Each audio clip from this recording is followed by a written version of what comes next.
berdiri di situ.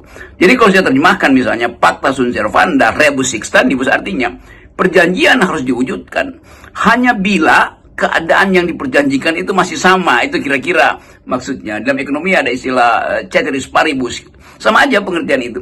Jadi kita sekaligus juga mengajarkan mahasiswa kita atau orang yang ingin berpikir untuk cari istilah itu apa sebetulnya. Dengan itu kita perkaya narasi kita perkaya kemampuan deliberatif kita kan. Jadi itulah fungsi pedagogi yang saya lakukan setiap kali ada perdebatan.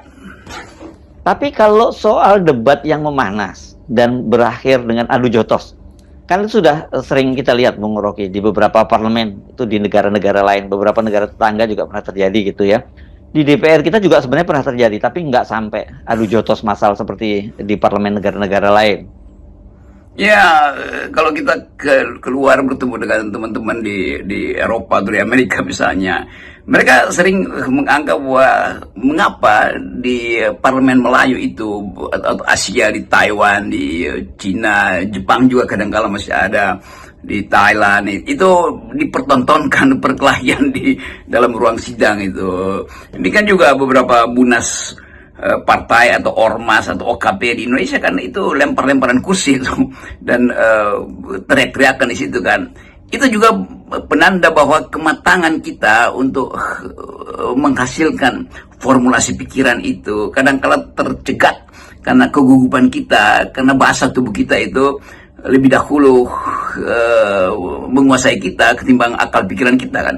Jadi kalau kita, mungkin saya perlu kasih semacam kursus debat atau kursus argumentasi pada caleg-caleg atau anggota DPR yang baru atau bupati segala macam, supaya juga kita bisa mengerti bahwa keindahan politik itu adalah di dalam percakapan intelektual, itu intinya kan.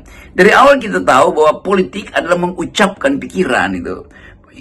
Kenapa kita berpolitik? Supaya kita hindari pertempuran yang sifatnya dari daging ke daging kan. Kita ingin konsep ke konsep tuh. Kita tinggalkan satu situasi brutal yang mungkin disebut dulu oleh Rousseau sebagai state of nature, supaya kita masuk di dalam perkelahian ide, perkelahian gagasan. Dan ujian gagasan itu yang memungkinkan kita disebut sebagai manusia yang berpikir, sebagai animal rasional, sebagai binatang yang berpikir. Artinya manusia binatang, tetapi beda dengan binatang, dia berpikir.